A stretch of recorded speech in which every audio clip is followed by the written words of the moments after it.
Hello students, welcome to my YouTube channel mathematics infinite. आज जो हम क्वेश्चन ले रहे हैं वो दिसंबर 2011 का पार्ट बी का क्वेश्चन है और ये इंटीग्रेशन पे बेस है। मेनली क्वेश्चन आपको गिवन है कि आई आर कोई इंटीग्रेशन है जिसकी वैल्यू हमें फाइंड करनी है और यहाँ पर जो क्लोज कंटूर गिवन है सी आर वो एक सर्कल है जिसका ओरिजिन है वो 0 यानी जिसका सेंटर है वो ओरिजिन है इक्वल टू आर। आर यहाँ पे रेडियस है, ठीक है। आर इज ग्रेटर देन 0 और ऑप्शन हमें इस प्रकार से गिवन है। तो सबसे पहले हम देख लेते हैं कि इसकी जो सिंगुलरिटीज है, जो हमें फंक्शन गिवन है अंदर, उसकी सिंगुलरिटीज क्या हो जाएगी हमारे पास। सिंगुलरिटीज वो हो जाएगा हमारे पास z इक्वल टू 0, 1 और 2, यानी 0, 1 और 2 अगर नीचे पुट करेंगे तो अपन में 0 आएगा और ये डिफाइन नहीं होगा, इसलिए सिंगुलरिटीज होगी 0, 1 और 2। अब हमें जो ऑप्शन ए दे रखा है उसको सबसे पहले चेक कर लेते हैं, ठीक है। ऑप्शन ए में हमें क्या दे रखा है कि आर है वो बिलोंग कर रहा है 2 और 3 के बीच में, ठीक है। तो इसको हम एक सर्कल के द्वारा समझ सकते हैं।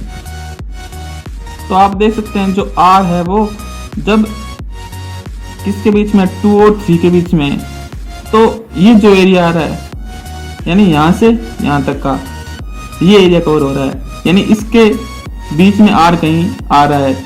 तो मिनिमम तो 2 है, मैक्सिमम 3 शामिल नहीं है, बस 3 से लेस है। तो कहने का मतलब है ये जो बाउंड्री है इससे कम वाले सारे पॉइंट है वो R हो जाएंगे, यानी इससे कम वाले सारे पॉइंट है वो R हो सकते हैं हमारे पास। तो हमारा जो बाहर वाला सर्कल है, सबसे बाहर वाला जो यहाँ पर 3 लिखा हुआ है जिसमें, तो इसके अंदर देखो 0 आ रहा है, 1 भी आ रहा है और 2 भी आ रहा है। तो हमारी जो तीनों सिंगुलरिटीज है 0, 1, 2 तीनों की तीनों इसमें लाई कर रही है, इसके इंटीरियर पॉइंट हो रहे हैं। जब तीनों के तीनों इंटीरियर पॉइंट हो रहे हैं तो हम जो कॉची इंटीग्रल फॉर्मूला जानते हैं उसके अकॉर्डिंग हमें जो z नोट चाहिए वो सिंगल चाहिए। आप स्क्रीन पर देख सकते हैं, इसमें जो z नोट है वो हमेशा अकेला होता है, लेकिन हमारे पास सिंगुलरिटीज ऐसी तीनों ऐसी आगे जो तीनों ही इसमें कंटेन कर रही है। तो अब हम क्या करेंगे, अब हम जो ये हमें फंक्शन दे रखा है इसको हम क्या कर लेंगे, इसका पार्शियल फ्रैक्शन कर लेंगे। इस प्रकार से ये हमें दे रखा है 1/z-1 z-2, इसका जब पार्शियल फ्रैक्शन करेंगे तो ये हमारे पास आ जाएगा 1/2 और यहाँ पे अपॉन में z माइनस ये आएगा 1/z-1 और प्लस 1/2 1/z-2, इस प्रकार से आ जाएगा जब इसका पार्शियल फ्रैक्शन करेंगे, ठीक है। तो अब जब हम चेक करेंगे तो यहाँ पर देखिए z है, यहाँ z-1 है, यहाँ z-2 है। तो हम अब अलग अलग के लिए अलग अलग सिंगुलरिटीज फाइंड करेंगे, उसके बाद z नोट निकालेंगे और उसके बाद अब z फंक्शन निकालेंगे और फिर हम कॉची इंटीग्रल फॉर्मूला है वो अप्लाई करेंगे। तो यहाँ पर देख सकते हैं, तो मैं यहाँ पे अब लिख रहा हूँ जो फंक्शन गिवन है इंटीग्रेशन के साथ। तो ये हमारे पास है z-1 z-2, इसको हम क्या लिख सकते हैं, पार्शियल फ्रैक्शन के बाद 1/2 CR dz/z minus CR dz/z-1 plus 1/2 CR dz/z-2, इस प्रकार से लिखा जा सकता है। तो अब यहाँ पर देखिए इसके लिए z के लिए सिंगुलरिटी क्या हो जाएगी 0, केवल एक सिंगुलरिटी है और वो जो हमें R दे रखा है 2 से 3, यानी मैक्सिमम 3 के अंदर ये जो बड़े वाला सर्कल है सबसे बाहर वाला उसमें 0 लाई कर रहा है। तो हम क्या मान लेते हैं, यहाँ पे जो z नोट क्या हो जाएगा 0 हो जाएगा। फंक्शन fz वो क्या हो जाएगा, z जो 0 हो रहा है जिसको 0 पुट करें, उसके अलावा क्या बच गया हमारे पास यहाँ पे, उसके अलावा हमारे पास केवल यहाँ पे बचा है सिंगल 1, ठीक है। तो मैं यहाँ 1 लिख देता हूँ। इसी प्रकार से यहाँ पे देख सकते हो आप z क्या पुट करोगे आप 1 पुट करोगे, 1 फिर से आप स्क्रीन पर देख सकते हैं 1 है वो फिर से इसमें लाई कर रहा है, यानी जो बड़े वाला सर्कल है उसमें उसका इंटीरियर पॉइंट हो रहा है। तो यहाँ पे 1 Z0 हो गया। और FZ फिर से क्या हुआ, जब ये हट जाएगा नीचे से तो बच्चा क्या केवल 1। उसके बाद ये इसमें Z0 क्या हो रहा है 2, अब Z भी क्या हो जाएगा फिर से 1। अब यहाँ पर हम कॉची इंटीग्रल फॉर्मूला अप्लाई करेंगे तीनों पर अलग अलग। तो ये क्या हो जाएगा 2 पाई आयोटा FZ, Z0 क्या है 0, ठीक है। फिर यहाँ पे आएगा -2 pi iota FZ0 equal to 1 और +2 pi iota FZ0 equal to 2, ठीक है। तो 2 पाई आयोटा, अब FZ0 कुछ भी हो, हमारे पास जो फंक्शन है वो कांस्टेंट 1 है, तो सब में 1 आ जाएगा अपने आप। तो ये 1 लिख लेता हूं मैं यहाँ पे सब की जगह, तो यहाँ पर 1 आ गया, ठीक है। और साथ में ये 1/2 भी है, देखो मल्टीप्लाई में, तो 1/2 यहाँ पे भी लिख दिया मैंने और 1/2 बाहर था, ठीक है। इस प्रकार से तो हमारे पास अब क्या बचा, देखो ये 2 से 2 गया, ये भी गया, हमारे पास यहाँ बचा पाई आयोटा -2 पाई आयोटा, ठीक है, प्लस पाई आयोटा। तो यहाँ पर हमारे पास क्या बचा, देखो pi iota 2 pi iota -2 pi iota, तो 0 आ गया हमारे पास। तो option a IR equal to क्या आ रहा है हमारे पास, ये क्या है IR, ठीक है। तो यहाँ पर ऑप्शन ए में हमें क्या गिवन है, देखो यहाँ पे IR equal to 2 pi iota, कब, जब R बिलोंग्स टू 2 3। तो ये ऑप्शन गलत है, क्यों, क्योंकि हमारे पास क्या आ रहा है 0 आ रहा है। अब देखने वाली बात है ऑप्शन जो 4 है उसमें R का क्या दे रखा है अपने को, >3। तो फिर से हम सर्कल देखेंगे, तो जो हमने सर्कल बनाया उसके अंदर देखेंगे तो हमारे पास जो जब R >3 है, यानी इस जो लास्ट वाली बाउंड्री है उससे भी अधिक है, तो 0 1 2 तीनों पॉइंट वापस से क्या आ जाएंगे, इसके अंदर बिलोंग कर जाएंगे, इसके इंटीरियर पॉइंट हो जाएंगे। तो फिर से हमें सेम यही कैलकुलेशन करनी पड़ेगी और लास्ट में क्या आएगा 0 आएगा। तो ऑप्शन 4 में हमें क्या दे रखा है IR 0, कब, जब R >3। तो ये दोनों वैसे देखा जाए तो सिमिलर कंडीशंस है, लेकिन इसमें 0 नहीं आ रहा है, इसमें 0 आ रहा है, तो ये राइट हो जाएगा, ठीक है। अब ऑप्शन जो बी गिवन है हमें IR इक्वल टू 1/2 कब होगा, जब R बिलोंग्स टू 0 1। तो वापस सर्कल पे आते हैं अपन। इसमें देखो जब R 0 1 में बिलोंग कर रहा है, ये रहा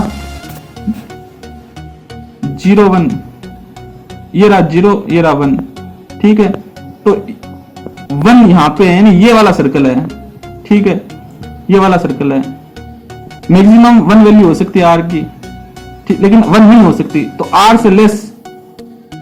तो इस वाले सर्कल के अंदर केवल जो पॉइंट आ रहा है वो कौन सा आ रहा है, 0 आ रहा है, 1 भी नहीं शामिल है, 2 भी नहीं शामिल है, तो 0 ही है केवल इंटीरियर पॉइंट हो सकता है। तो इस कंडीशन में हमारे पास देखो क्या होता है, हमारे पास जो सिंगुलरिटीज है Z इक्वल टू 0 1 2, जिसमें 0 केवल इंटीरियर पॉइंट हो रहा है, इसका मतलब Z0 क्या हो जाएगा, Z0 हो जाएगा 0, बाकी सारे इसमें कंटेन नहीं हो रहे। तो इस कंडीशन में हमारे पास जो Z0 है वो क्या आ गया 0 आ गया, और FZ वो क्या आएगा हमारे पास, FZ हमारे पास क्या आएगा, आप देख सकते हैं जब Z इक्वल टू 0 को पुट कर देंगे तो ये 0 हो जाएगा केवल। तो इस Z को छोड़ दो जिसके कारण अनडिफाइन हो रहा है फंक्शन, बाकियों को ले लो, वो हमारा FZ हो जाएगा, जैसा कि हम पहले के क्वेश्चन में देख चुके हैं। तो FZ हमारे पास क्या आएगा 1 बाई Z माइनस 1 और Z माइनस 2, और Z जो 0 होने पे अनडिफाइन हो रहा था उसको हमने छोड़ दिया, जो कि सिंगुलरिटी भी थी और इसमें कंटेन भी कर रहा था, बाकी ये 1 और 2 कंटेन नहीं कर रहे थे। तो हमारे पास FZ इस बार आ गया। ऊपर हमारे पास ऐसी सिचुएशन नहीं आ रही थी, सारे कंटेन कर रहे थे, इसलिए हमने पार्शियल फ्रैक्शन कर दिया था। तो अब हम वैल्यू फाइंड कर लेते हैं इसकी। ये हमारे पास आ गया, ये हमें गिवन है। इसको हम क्या लिख सकते हैं अब, अकॉर्डिंग टू इंटीग्रल फॉर्मूला, जो कोशी का इंटीग्रल फॉर्मूला उसके अकॉर्डिंग 2 पाई आयोटा, ठीक है। F Z not, Z not क्या है 0, ठीक है।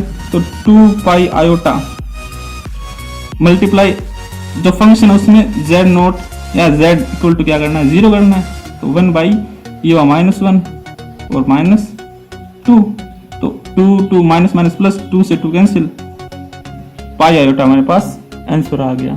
तो बी जो ऑप्शन है उसका आंसर में क्या गिवन था 1/2 था, तो जाहिर सी बात ये गलत हो जाएगा क्योंकि हमारे पास क्या आ रहा है उसका आंसर पाई आयोटा आ रहा है।